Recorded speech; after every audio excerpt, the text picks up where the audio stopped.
नमस्कार, आप देख रहे हैं डिजिटल न्यूज़ इंडिया टुडे की खास खबरें वैष्णवी शुक्ला के साथ। उत्पीड़न के खिलाफ निर्णायक संघर्ष की बनेगी रणनीति। यशवंत। फर्जी शिकायतों पर बढ़ रही गांव के सरकार की मुश्किलें किसी न किसी दिन निर्णायक संघर्ष का रूप लेने में देर नहीं करेंगी। उक्त दावा सोमवार को प्रधान संघ के अध्यक्ष और बनकट उपरवार के ग्राम प्रधान यशवंत सिंह यादव ने किया। उन्होंने कहा कि अधिकारी वर्ग ऐसे फर्जी शिकायतों पर उत्पीड़न शुरू कर देता है कि शिकायत में वास्तविकता है या नहीं। विकास के सवाल पर भ्रिकुटी तवेरा की जब तक गांव की सरकार को बजटीय प्राविधान तय नहीं होगा तब तक विकास को गति देना लकीर का फकीर ही समझ में आता है। इसका जीवंत उदाहरण है। लगभग 11 माह से मनरेगा के भुगतान पर संकट के बादल मंडरा रहे हैं। राजस्व के मामले इसलिए सुर्खियों में होते हैं कि चकबंदी विहीन जमीन पर कोई कार्य शुरू नहीं होता कि विवादों की लंबी लाइनें सामने होने लगती हैं, जिसके निस्तारण करना राजस्व विभाग की जिम्मेदारी है।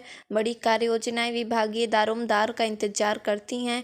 यकीनन सभी 6 ब्लॉक में कार्यरत गांव की सरकारें अपने वजूद को कैसे कायम रख पा रही हैं वही समझ सकती हैं।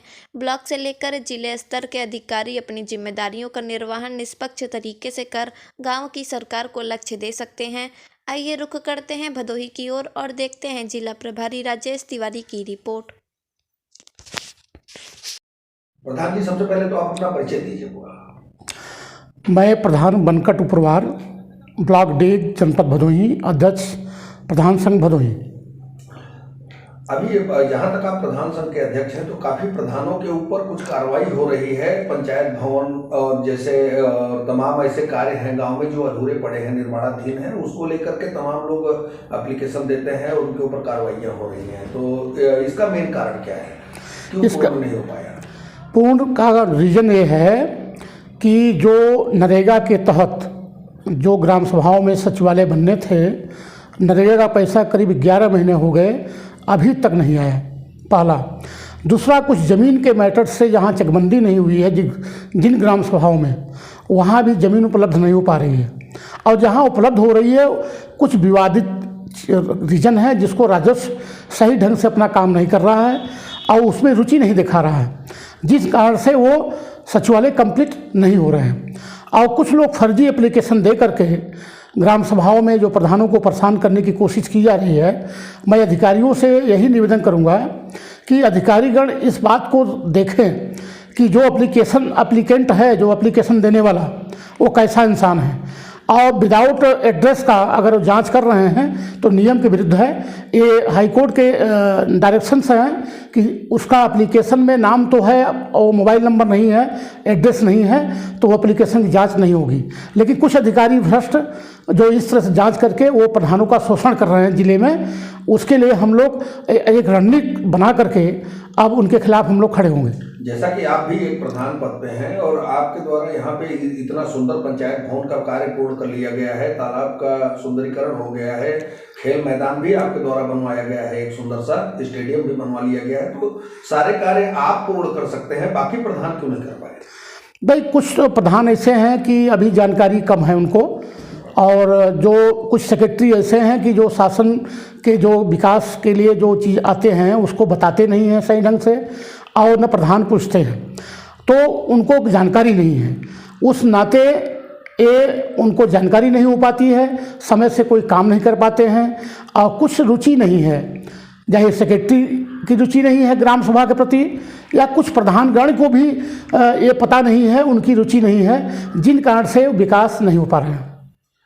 जैसा कि अभी ठंड का मौसम चल रहा है तो ग्रामीण क्षेत्रों में अपने गांव के लिए, अपने गांव वासियों के लिए क्या क्या विशेष सुविधाएं आपकी तरफ से दी? अभी तो हम लकड़ी की व्यवस्था कर रहे हैं। अभी ठंड इतनी तेज़ी से नहीं आई है कि लोग ठंड से बहुत ही उनको दिक्कत हो। हम लकड़ी की व्यवस्था कर रहे हैं, और कुछ हमारे ग्राम सभाओं में कुछ बड़े लोग हैं, उनसे हम संपर्क बना रहे हैं, बॉम्बे और गुजरात रहते हैं, तो उनसे निवेदन कर रहे हैं कुछ कंबल उनके माध्यम से कुछ अपना लगा करके जो गरीब तबके के लोग हैं उनको वितरण करने की हम प्रयास कर रहे हैं, और इसको 1 महीने के अंदर हम करने का प्रयास करेंगे। आप वही के क्षेत्र में सीतामढ़ी आता है जहाँ पे एक वृद्धा आश्रम चलाया जा रहा है, काफी वृद्ध लोग वहाँ पे रहते हैं। उनको देखने में उनके बहुत सारी व्यवस्थाएं नजर आती हैं, जो कि उनको भी खाने पीने के, रहने की सारी चीजों की सुविधा, दवा दर्पण का उपचार सही तरीके से नहीं हो पा रहा है। नहीं, अभी तो मेडिसिन की व्यवस्था हुई थी। अभी हमारे यहाँ से 2 डॉक्टर गए थे, हमने खुद भेजा था, और उनका इलाज, नाप, बीपी चेक, तमाम आँख का इलाज उन्हों भी हुआ है, और व्यवस्था भी तेज़ी से वो कर रहे हैं। कुछ उनके जो रीजन्स हैं, जो ये ट्रस्ट है, उनका जो लेन देन का कुछ मैटर्स है, हमको लगता है कि गवर्नमेंट से अभी स्वीकृति नहीं मिली है, इस राज्य से रुका हुआ है। लेकिन जो त्रिपाठी जी हैं, वो बड़े अच्छे व्यक्ति हैं, वो प्रयास कर रहे हैं कि गरीबों की मदद वो अपने माध्यम से कर रहे हैं। हम लोग भी उनके साथ कंधे से कंधे मिला करके गरीबों की सेवा में समर्पित हैं। कार्य आगे करने के लिए प्रधानों के लिए कोई संदेश देना चाहेंगे? हम तो प्रधान गणों से यही निवेदन करेंगे कि आपके जो भी कारण से हों किसी मामले में, वो सीधा जिलाधिकारी से मिलें, क्योंकि हमारे जनपद के जिलाधिकारी बहुत अच्छे इंसान हैं और अच्छे व्यक्ति हैं। और जब से इस ज़िले में इनका पदार्पण हुआ है, तब से बहुत तेज़ी से हमारा जनपद विकास कर रहा है। लेकिन अन्य अधिकारी जो नीचे बैठे हुए हैं, वो भ्रष्टाचार में लिप्त हैं।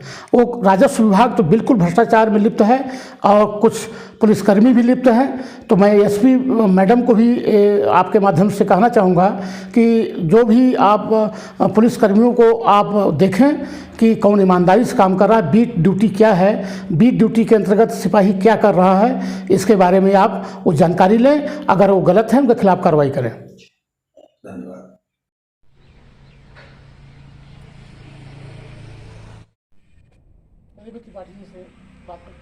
हाँ,